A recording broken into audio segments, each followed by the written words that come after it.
세계에서 한국산 무기를 가장 많이 사는 나라는 어딜까? 스웨덴은 싱크탱크 스톡홀름 국제평화연구소 SIPRI에 따르면 정답은 인도네시아다. 2014년에서 2018년 한국이 수출한 무기의 17%가 인도네시아로 향했다. 국방력 세계 15위 비동맹 내세운 동남아 강국. 아직도 많은 이들이 인도네시아를 동남아시아 국가연합 아세안, 어지언의 한 나라 정도로 알고 있지만 인도네시아는 이 지역의 패권국가, 즉 맹주다. 인구는 2억 7천만 명에 육박해 세계 4위, 미국 글로벌 바이오 파워 GFP가 발표한 2019년 국방력은 세계 15위로 동남아에서 가장 높다. 그래서 능동적이고 자주적인 비동맹 중립 외교를 표방한다. 특정 패권 질서에 들어가는 대신 미국, 중국과 각각 양자적 유대 관계를 적극 추구한다는 것이다. 낭만적인 소리 같지만 아예 불가능한 것도 아니다. 주변에 공공연한 적성국이 없어 외침 우려가 적다. 호주 시드니 대학 미국 연구센터의 인도네시아 자립을 위한 미중 균형 외교 보고서가 이 나라의 외부 안보 상황을 대체로 온화하다고 묘사한 것도 이 때문이다.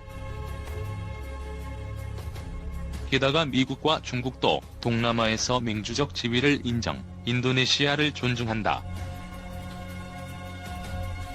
물론 미중 패권 경쟁에 따른 영내 안보 질서 변동, 남중국해 분쟁, 지정학적 위치상 호주, 말레이시아, 싱가포르 등과 잠재적인 긴장 관계는 주요 안보 변수이다. 인도네시아에 수출된 한국 해군의 정보급급 잠수함. 한국일보 자료 사진.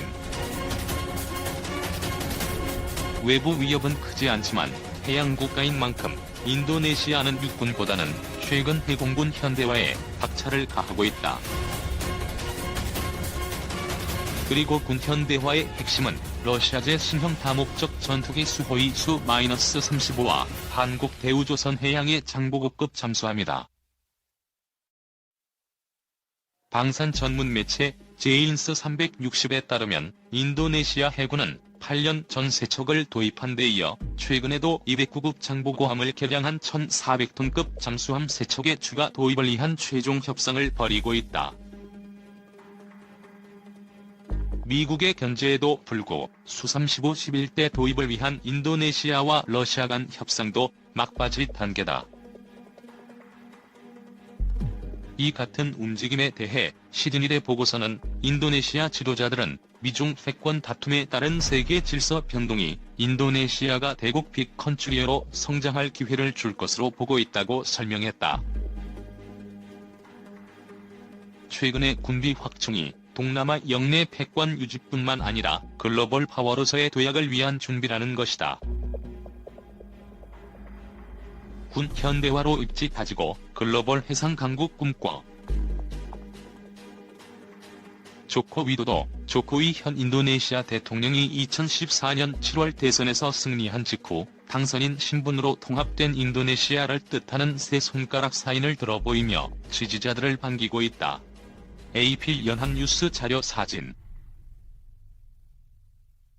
실제로 조코 위도도 조코위 현 대통령은 2014년 대선 캠페인에서 글로벌 해양 강국을 새로운 국가 비전으로 발표했다. 인도네시아는 1만 8천여 개에 달하는 크고 작은 섬들로 이루어진 세계 최대의 도서 국가다. 동자바 섬 일대에서 수세기 전 해상 왕국의 위용을 떨쳤던 마자파히트 왕국에서 영감을 받은 조코위 대통령은 국내 발전과 영내 안정을 위해 해양 국가의 정체성 확립을 내세우며 전임인 군장성 출신 수실로 한방 유도연호 전 대통령에 이어 군비 지출을 계속 늘리고 있다. 2000년대 초반 2조 원 내외였던 국방비는 현재 9조 원을 넘고 있다. 현대의 대표적인 전술 수송기 록히드 마틴사가 C-130 내놓은 후계 기종 C-130J 슈퍼 허큘리스. 코리아 타임스 자료 사진. 앞서 언급한 것처럼 수-35 11대 0의 방어, 치안 유지를 위해 정보보급함을 비롯한 잠수함 12대 도입에 군비의 상당수가 투입 중이다. 2008년에서 2017년 무기 수입액 53억 9천만 달러 중 39%와 31.3%가 항공기와 함정 구입에 각각 사용됐다. 제인스 360에 따르면 미국제 C-130 허큘리스 수송기의 60년대 노후화된 모델 20개를 C-130J 슈퍼 허큘리스로 교체하는 방안도 검토 중이다. 인도네시아의 군 현대화 작업은 한국 방산 분야의 훈풍으로 작용해왔다. 이미 우리나라로부터 한국항공우주산업 카이의 T-50 고등훈련기, 대우조선해양의 장보고함을 개량한 1400톤급 잠수함 등을 수입했다. 협력 수준이 예전 같지는 않지만 카이와 사업비를 공동 부담 20%, 1조 7천억 원에 2026년까지 차세대 전투기를 개발하는 KFX 사업의 당사자이기도 하다. 중 1대1로 버서스. 미인도 태평양 편 안 될 것. 올해 2월 열린 동남아 최대 다자간 군사훈련 코브라 골드 2019에서 미군이 상륙 돌격 훈련을 하고 있다. 인도네시아는 주요 7개국 중 하나로 참여했다. 인도네시아의 군사력 증강은 미중 사이에서 중립적 위치를 확보하고 독립, 자주적 외교 방침을 유지하려는 노력의 일환이다. 지난해 사우스 차이나 모닝 포스트 SCMP 기구에서 루흐 빈 사르 판자이탄 해양조정장관은 미들 파워 중견국로서 인도네시아는 중재자 역할을 할 것이라면서 어느 한쪽 편을 드는 것은 양쪽의 레버리지를 모두 없앨 것이라고 밝혔다. 레트노 마르수디 외무장관도 올 1월 외교연설에서 인도양과 태평양이 천연자원을 놓고 다투거나 해양 패권을 차지하는 데 이용돼서는 안 된다고 발언했다. 다만 전술적으로 특정 사안에 대해서는 미국과 중국 사이에서 명확한 입장을 밝힐 수는 있다. 남중국의 분쟁은 특히 그렇다. 지난해 12월 인도네시아는 중국과의 어업권 분쟁이 불거졌던 남중국해 나투나 제도에 1000명 이상이 주둔 가능한 세군사 기지를 설치해 운영에 들어갔다. 해당 해역은 인도네시아의 배타적 경제 수역 EEZ이지만 일부 지역이 중국이 자국령으로 주장하는 남해 구단선과 겹쳐 양국 간 분쟁 대상이 되고 있다. 지난해 7월에는 일본과 이틀간 합동훈련을 했으며 올 2월 미국과 태국이 주최한 동남아 최대 다자간 군사훈련인 코브라 골드에서는 한국, 일본 등과 함께 주요 7개국 중 하나로 참여했다. 지난해 10월 사상 처음으로 진행됐던 아세안 중국 합동해상훈련에 군함을 보내지 않고 관측병만 파견한 것과는 대비된다. 하지만 다른 분야에서는 중국과 경제, 군사 측면에서 우호적인 관계를 유지하기 위해 노력하고 있다.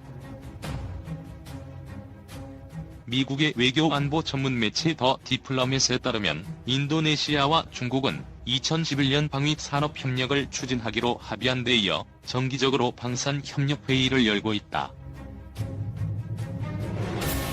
1955년 당시 미국과 소련 양 진영에 속하지 않았던 아시아, 아프리카 국가들이 모임인 반둥회의를 주도 비동맹 중립 외교의 역사를 이어오고 있는 인도네시아로서는 양쪽 채널을 모두 열어놓으려는 욕심이 있는 것이다.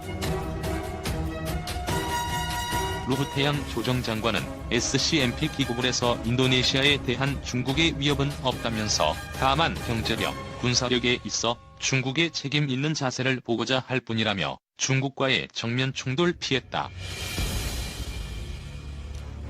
중국을 외면하지 못하는 가장 큰 이유는 경제다. 20일 자카르타 포스트 등 현지 언론 따르면 루훗 장관은 인도네시아가 중국의 1대1로에 동참할 것이며 130조 원 상당의 인프라 건설 사업 28개 프로젝트를 중국 투자자들에게 곧 제안할 것이라고 밝혔다.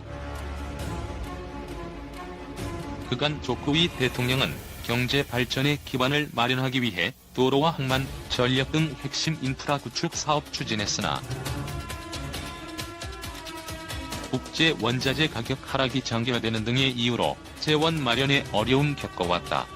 이에 중국에 적극적으로 손을 내밀어 성장 기회를 모색하려는 것이다. 인도네시아는 앞으로도 미들 파워의 군사력을 바탕으로 비동맹 노선을 견지하면서 미국과는 군사 협력을 맺는 한편 중국의 1대1로 사업에 동참해 대국으로 성장할 기회를 모색할 것으로 보인다.